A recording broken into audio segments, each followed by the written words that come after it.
Is that all you got to say? At the sound of George's deep, booming voice, I recoiled in fear. This Christmas, having been belittled by Linda, not protected by Mike, and even my daughter got insulted. I thought things couldn't get any worse, yet something else seemed about to happen. I was on the verge of tears. My name is Emily. I started working right after middle school and had a shotgun wedding at 19. My parents were what you'd call irregular workers. With unstable employment came an unstable income. That's why I started working right after middle school. I wanted to be independent and to have my own cell phone. My husband, Mike, is 4 years older than me. We met at my place of work. I was captivated by Mike's flamboyant appearance and seemingly lavish lifestyle. We started dating and eventually had a shotgun wedding. At that time, I was 19 years old. Mike was 23 years old. I was only 19, so both families were understandably shaken. Especially Mike's grandfather, George, who was furious. "You got a 19-year-old pregnant," he exclaimed, and reportedly, George hit Mike for it. George was strict, stern, and intimidating, feared by everyone in the family. Perhaps it was his insistence on a properly making amends that led to a grand wedding ceremony, with all expenses covered by my in-laws. At that time, I was treated like a princess. Handled with great care and importance. And that was the peak of my mother-in-law Linda's kindness towards me. Now, 10 years into our marriage, Linda despises me. My in-laws run a family business. A company founded by George, who is still the acting CEO. A powerful, one-man CEO who overcame adversity to expand the company significantly. Linda oversees the administrative work as an executive. While Mike currently works for another company, he is expected to take over from George in the future. The company has 70 employees. And it seems to be performing well. The lifestyle of my in-laws is affluent, entirely different from any life I've ever known. The standard of living is completely unlike anything I've experienced in my life. Everyday meals, clothing, holidays, choosing a kindergarten for my daughter. At every turn, the difference between me and my in-laws became glaringly evident. To me, I was just living a normal life, but to Linda, I must have seemed poverty-stricken. Whenever Linda looked at me, she always frowned. At first, it was just subtle digs, but now she blatantly despises me as a low-class woman. From princess to servant, quite the demotion. Mike initially tried to mediate between us, aiming to keep the peace. That was the case for the first few years. But at some point, Mike started siding with Linda. This shift was likely because Mike was receiving an allowance from Linda. Linda has essentially bought Mike over. Mike's allowance from our household budget is properly allocated. $400 a month. I don't think it's an insignificant amount. Yet, Mike chose Linda's side. I wonder how much she's paying him. Another gloomy holiday season has arrived. Being self-employed, my in-laws are swamped with client greetings and employee year-end adjustments. I've become the default for handling household chores during this period. Between my own job and home duties, I take care of their household. Emily, make sure the laundry is done. Don't mix up the fabric softener for the towels. And the car wash too. I won't overlook any skimping on the drying. Dinner should be beef stew, remember, beef, not chicken or pork. We have different tastes than your impoverished palate. And don't leave any water droplets in the sink. Also, double-check the greeting cards for any address errors. Alright, understood. Feels like I'm a maid. I'd be motivated if there was a paycheck, but there's none. Not even a word of thanks. It's hard to find motivation.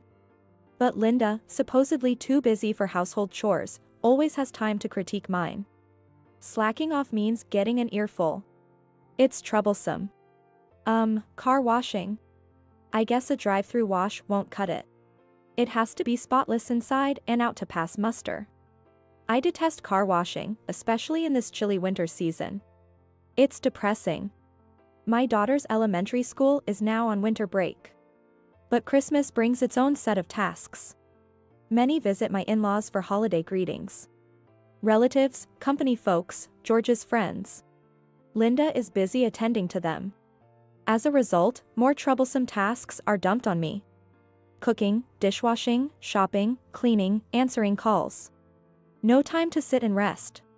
Eating in the kitchen, standing up, amidst chores. Linda and Mike seem to be enjoying their conversations with the visiting relatives for holiday greetings. Everyone's voices are loud, likely due to the alcohol. Mike serves drinks to Linda. My daughter plays board games with other kids. Everyone seems to enjoy themselves, while I work non-stop, listening to their laughter. It's annual, so I'm somewhat resigned to it. Right, let's give out some gifts. Everyone, here you go, presents for you all. With that, Linda began distributing presents to the children. Oh right, I need to hand out our gifts as well. In a rush, I grabbed the presents I had prepared and left the kitchen. Merry Christmas. Here's a gift from us too, huh? What's wrong? As I approached the children with the gifts, I noticed they all seemed tense. Linda was the only one in a good mood. The contrast between the children and Linda was stark. The children looked at me warily, as if frightened. What's up? What happened? Well. The oldest boy started to say something but then stopped. He glanced between what was in his hand and what my daughter was holding. The boy with a present in his hand, and my daughter with nothing. Like the boy, the other children also had presents. My daughter looked down, a sad expression on her face. Emily, from this year on, there won't be any presents for your child. Eh? Oh, is that so? It's fine if there aren't any presents. But why is it only my child who's excluded? And to announce it like that in front of the other children, that's just cruel. The children around seemed confused as well. Whether Linda could see the situation or not, with alcohol in her system, she cheerfully said. That's right. I thought our gifts were too grand for the child of a poorly educated daughter-in-law. What? I was taken aback by her unexpected words. What? Because I'm only a middle school graduate, gifts for others but not for my daughter? Are you discriminating against my daughter for that reason? Discrimination? That sounds so harsh. It's just a natural distinction. Over these 10 years, I've come to understand exactly your level. Your daughter, inheriting your meager tastes, wouldn't appreciate anything of value we gave her, so it's pointless. How is that a natural? My education has nothing to do with my daughter. Furious, I shouted. Linda's eyes widened in anger. Well, what kind of tone is that to use? I don't care about that right now. No parent would stay silent when their child is insulted. Insulted? Who do you think you are? Your only asset is your youth, and you have nothing else. Just a loser who can only do housework. A good-for-nothing. I am an executive at the company, in charge of the administrative duties. I am far superior to you. That has nothing to do with our daughter. You said something terrible to her. Apologize. Mike, say something. Me? Are you seriously this laid back while your parents and wife are arguing? Is your head filled with nothing but cheer, you fool? Yeah, well, about the presents, Mike tossed a peeled orange into his mouth. Chewing, he suggested. Why don't you give her some money? We're always in her debt, after all. What? You're the only one here getting an allowance and being taken care of. Can't you see our daughter is distressed? She's right there, in plain sight, in front of you. This isn't about whether there are presents or not. The issue is that Linda is hurting our daughter. What a good idea, indeed. That's my son for you. Come on, show some respect to your parent, even if it's just by marriage. That unimpressive gift you're holding, shall I graciously accept it? Linda laughed haughtily. This is the worst. What's with this family? They've always treated me poorly, but this is a new low. Is it because they've been drinking? That's no excuse. You, inhuman. I yelled at Mike. Mike scowled back at me. Then it happened. Is that all you have to say? I flinched at the sound of George's deep, booming voice. George had been silent until now. Sitting deeply in the sofa with his eyes closed, he exuded an immense presence. Yet, he exuded an immense presence. This Christmas, belittled by Linda, unprotected by Mike, and my daughter disregarded. Yet, it seemed something else was about to happen. I felt like crying. But I couldn't back down. No. I have more to say. Yes, I didn't even go to high school, and yes, I lack formal education, but I work hard. Saying I can only do housework is a prejudice. Moreover, my abilities and education have nothing to do with my daughter. When I talked back to George, Mike had a whoa look on his face. As if to say, she must be out of her mind to stand up to our terrifying George. Linda was grinning smugly. No doubt fantasizing about me getting a dressing down from George. I see. I understand your point, Emily. George said, slowly rising to his feet and clenching his fist. I braced myself, closing my eyes and bowing my head. Ouch. The cry came from Mike. George had brought his fist down on Mike's head. Mike was startled by the sudden pain. I was dumbfounded. So was Linda. George looked furious. You fool. What are you sitting there for? What? You're doing nothing while your wife and daughter are being insulted. What does that mean? Ooh, well, it's true that Emily didn't go to high school. If you say so, me too. I know, but... You know, yet you still ridicule people for that. Mike was taken aback by George's angry voice. It seemed like Mike knew but had forgotten or didn't think George's past was significant. George then turned to Linda. I graduated from middle school and went straight to work. Then, I saved up to start my own business.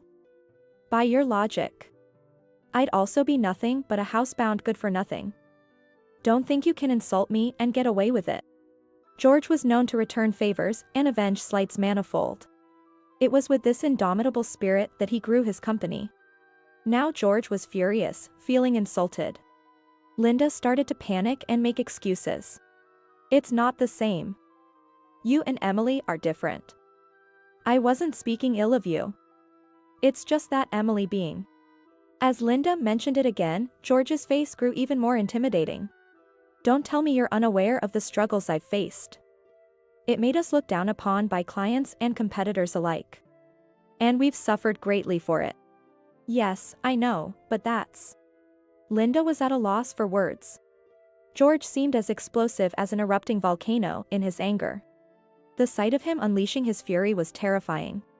So, Linda, being the daughter of a loser like me, must also have a meager tastes. It's probably because of your poor character that your husband left you. Truly regrettable. Dad. That's not what we're talking about right now. I thought you would have learned from the painful experience. Have you forgotten how much you had to pay your ex-husband for emotional distress? It's disappointing to see you haven't changed. Linda has a past where her marriage fell apart due to marital issues, leading to her spouse leaving her. The divorce happened when Mike was in high school. Linda considered her divorce a blemish on her life and got upset whenever it was mentioned, so the details were never clear. That's why I never inquired in detail about the reason for the divorce. However, from the way George spoke, it was clear that Linda's personality had been the issue. Relatives who had come for holiday greetings were sneaking out, likely eager to escape the unfolding drama. Poor souls, caught in this mess right at the start of the happy holidays. It's nonsense to spend money on someone who doesn't learn from mistakes. After the holidays, you'll no longer be an executive. You'll be switched to a part-time position. What? Linda let out a voice of despair. But it seemed she wouldn't dare to go against George, who held absolute power in the household. Mike, you're always being taken care of by your mother, aren't you? Ooh, yeah. Then you should be the one giving her money. You owe her the most. What? What's the matter? Didn't you just say that yourself? What was that about, then? Were those just empty words? Under George's sharp gaze, Mike hastily pulled out his wallet from his back pocket. A fancy, high-brand wallet. Purchased with the allowance from Linda. In his haste, Mike dropped his wallet onto the feast laid out on the table. The wallet got soaked. Mike extracted wet bills from it and presented them to Linda. Linda pinched the damp bills between her fingers to accept them. Now, it's your turn. George's gaze fixed on Linda. He looked like a hawk eyeing its prey. You've also been under my care. You must have something to give. Ah, yes, of course. Linda rushed to her bag and pulled out her wallet. In her haste, Linda's wallet tumbled from her grasp. Just like Mike earlier. She then added some bills to the money Mike had handed over and gave it to George. I'm always grateful for your support. George snatched the offered money and extended it to my daughter. My daughter, who had been stiff with fear during the adult quarrel, tentatively looked up at George. George said in a low, dignified voice.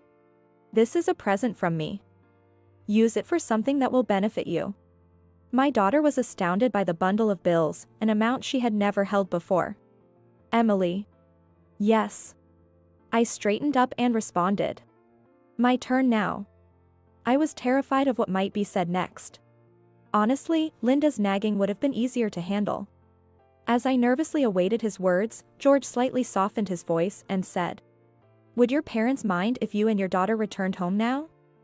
If it's all right with your family, take some of these dishes and pay them a visit. I have some matters to discuss with these two fools. I think it would be fine. I would go home even if my parents said it wasn't okay. It's fine. George pointed to the luxurious dishes ordered from a restaurant. With many guests during the holidays, my in-laws had purchased several high-end dishes. Among them was the most extravagant one. I braced myself for Linda's objection, but she was likely too preoccupied with the upcoming talk from George to react. She didn't say anything. In a rush, I wrapped up the feast and started to clear the table. My daughter joined in to help. Then George said, Good. Let them handle this. Hurry along.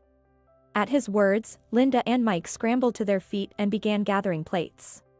My daughter and I exchanged glances, thanked George properly, and left the in-laws' house. My parents were surprised by the sudden visit. But they warmly welcomed my daughter and me. The Christmas celebration at my parents' house was simple as always, with no special decorations. The festive meal consisted only of items bought from the supermarket. The soup was the usual eggplant soup we had regularly.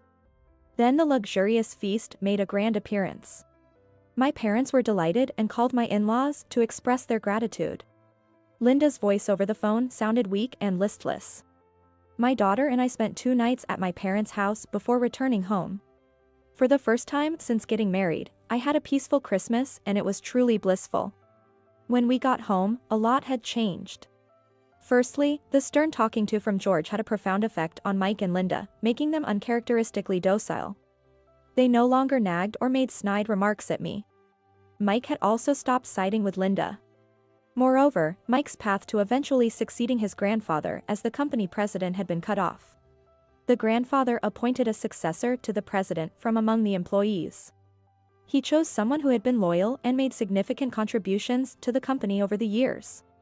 This person was well-versed in the business and held in high esteem by the workforce. Honestly, the company is probably in safer hands with him than it ever would have been with Mike. True to the declaration, Linda was removed from her executive position and dismissed before the holiday break ended. She then rejoined the company as a part-time employee. The administrative tasks Linda used to handle were reassigned to someone else, who turned out to be highly efficient, completing tasks faster and more accurately than Linda had.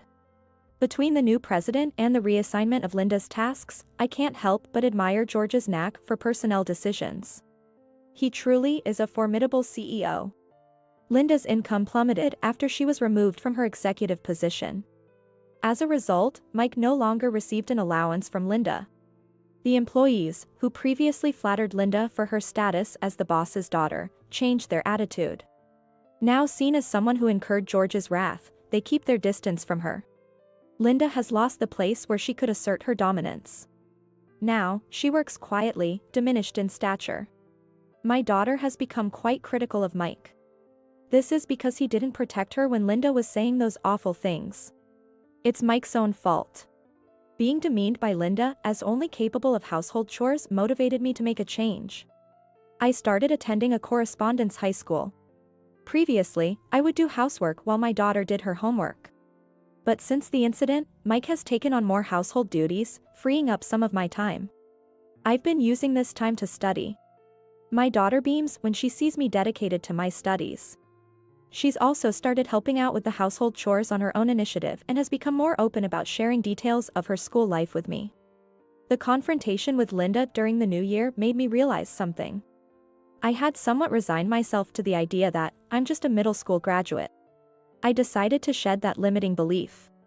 I am trying to graduate with the best grades in school. I believe I can do it.